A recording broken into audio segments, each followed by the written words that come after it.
थोड़ी बात करेंगे पीपल्स पार्टी की सियासत के हवाले से। रूमी साहब, आप भी बताइएगा। पहले बिलावल भुट्टो ने एक तो अपनी जो तनकीद का रुख है निशाने सीधे कर लिए हैं नून की तरफ। मियाँ साहब को तो वो ठीक ठाक जिसको कहते हैं कि निशाने पे लिए हुए हैं, और दूसरी तरफ वो ये भी बात कर रहे हैं कि आज़ाद उम्मीदवारों के साथ मिलकर हुकूमत बना सकते हैं। आपको लग रहा है कि पीपल्स पार्टी के लिए भी चांस है इस केस में कि वो गवर्नमेंट फॉर्म कर सके, और इसीलिए वो नून लीग के साथ बिल्कुल भी इस पोजीशन में नहीं आना चाह रहे कि जहां पर वो उनके साथ मिलकर हुकूमत बनाए? देखिए, पाकिस्तान पीपल्स पार्टी जो है उसकी असल इस वक्त राइवलरी जो है वो भी PMLN से ही है ना इस मैदान में, क्योंकि पाकिस्तान पीपल्स पार्टी के पास एक जिसे कहना चाहिए उनकी जो एडवांटेज है कि उनको दही सिंध की, और अब सुनने में आया कि 7 से 8 नशिस्तें कराची से उनको पक्की जो हैं वो मिल जाएंगी, क्योंकि उनकी पोजीशन बहुत मजबूत है। और उसके वो तो उस पूरे अमल में आपके पास एक ऑलरेडी ब्लॉक ऑफ सीट्स होता है पार्लियामेंट में। अब उनकी ये ख्वाहिश है कि पंजाब में से अगर उनको कुछ इजाफी सीट्स मिले तो वो तो दावेदार होंगे हुकूमत साजी की, अगर ऐसा होता है। इसी वजह से आपने देखा बिलावल भुट्टो खुद लाहौर से लड़े हैं। पार्टी बेइंतहा मेहनत करी है पंजाब में वापस आने की, अगरचे के बहुत चैलेंजेस हैं और इतना आसान काम नहीं होगा, लेकिन वो ज़रूर देख रहे हैं कि भाई इन हालात में हमें क्या एडवांटेज हम कैसे उठा सकते हैं ये जो मौजूदा सियासी नक्शा है। इसीलिए वो PMLN को अटैक भी करे हैं। और दूसरी बात है कि देखिए, अगर वो PMLN को अटैक, क्योंकि उनको ये भी माजी में कहा कि जरदारी की मुफाहिमत की सियासत जो है उससे PPP को नुकसान हुआ और पंजाब का वोटर जो है वो मायूस हो गया, इसलिए मुफाहिमत की सियासत को तर्क करके अब जो है वो जारहाना जो है वो गुफ्तगू कर रहे हैं अपने जलसों में बिलावल, और ये उनकी स्ट्रेटजी है। लेकिन जहां तक कोलिशन का सवाल है, वो बिल्कुल कोलिशन बनाएंगे अगर जरूरत पड़ी।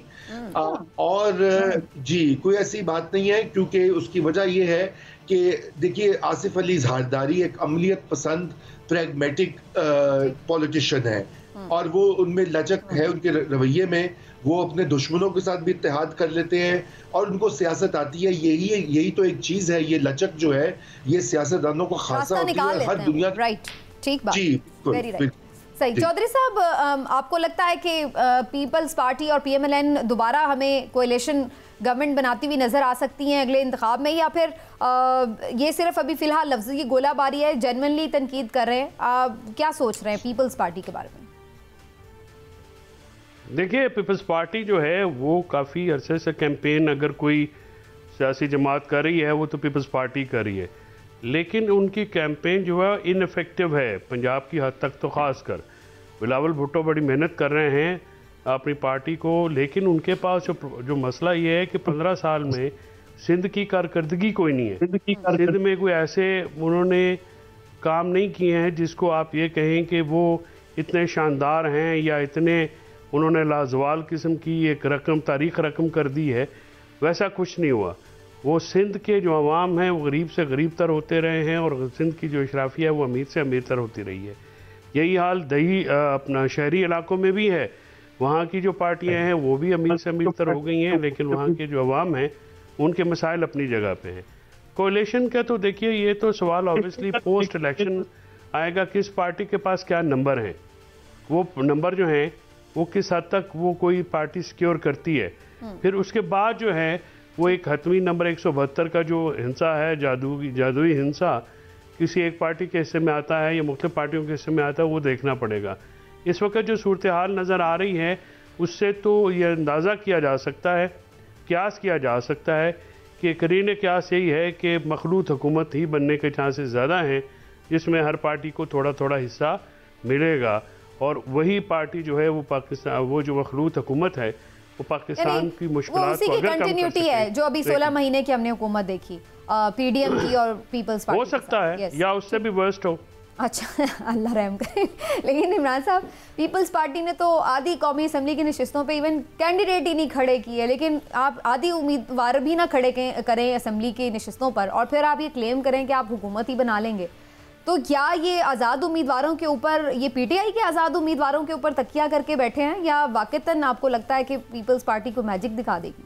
सबीना, ना तो पीपल्स पार्टी को मैजिक दिखाएगी, ना ही उन्हें भी ये पता इस बात का कि वो हुकूमत बना सकते हैं। ये सिर्फ उनकी एक इलेक्शन स्ट्रेटजी है। वो अवाम में ऐसी बातें करके अपने आप को ये साबित करना चाहते हैं कि हम अभी मुकाबले से बिल्कुल आउट नहीं हुए। देखिए, इस्लामाबाद में इक़्तिदार का रास्ता लाहौर से होके जाता है और लाहौर का मतलब जो है वो पूरा पंजाब है। अब पंजाब में इस वक्त जो आम जो जैसे आप सर्वेज़ की बात करती हैं, तो आम जो लोगों के सर्वेज़ हैं या सियासी तज्ज़ियाकारों की राय है, पीपल्स पार्टी के लिए 10 सीटें जीतना भी पंजाब में इतना आसान नहीं है मौजूदा हालात में। अब अगर पीपल्स पार्टी सिंध की सारी भी सीटें जीत ले तो फिर वो कैसे हुकूमत बनाएगी। दूसरी बात ये है कि अगर जिस पार्टी के ज़्यादा सीटें होंगी वो आज़ाद उम्मीदवार उसकी झोली में जाएंगे या पीपल्स पार्टी के साथ जाएंगे। तीसरा ये कि जरदारी साहब जो हैं, देखिए वो तो पहले भी ये कह चुके हैं कि जी कोई भी बात सियासत में हरफ आखिर नहीं होती, आसमानी सहीफा नहीं होती।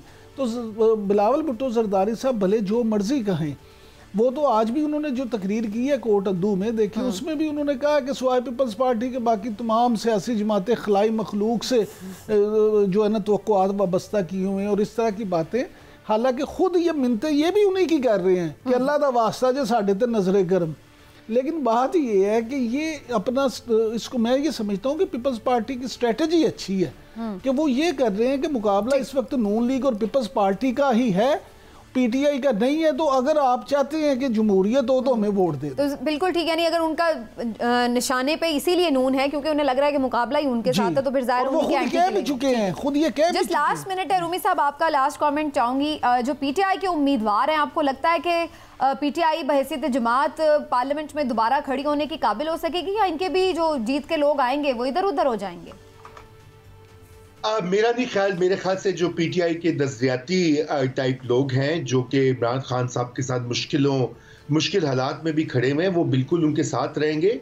अब ये शहरी इलाकों से जैसे भी जिक्र किया था फैसल साहब ने भी, उनको एक एज हासिल है और वहाँ पे वो अच्छी खासी तादाद में वोट आएंगे। क्या वो सीटों में तब्दील होते हैं ये अब हमें 8 फरवरी को ही पता लगेगा।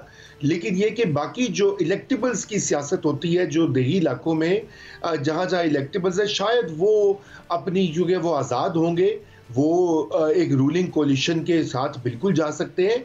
लेकिन बिलअमूम मैं ये समझता हूँ कि जो लोग शहरी इलाकों से पीटीआई की वेव पे ये जो मकबूलियत का जिक्र जीतेंगे वो साथ ही रहेंगे पीटीआई के। जी ठीक है। रज़ा अहमद रूमी साहब, बहुत बहुत शुक्रिया sir, thank you so much for your time. आज यहीं पे प्रोग्राम को क्लोज करते हैं। थॉरली हमने कोशिश की कि मुख्तलिफ जमातों की जो कैंपेन है उसको एनालाइज कर सकें कि कौन कहाँ पर खड़ा है और किसके पास क्या मुट्ठी में मौजूद है वोटर सपोर्टर को देने के लिए।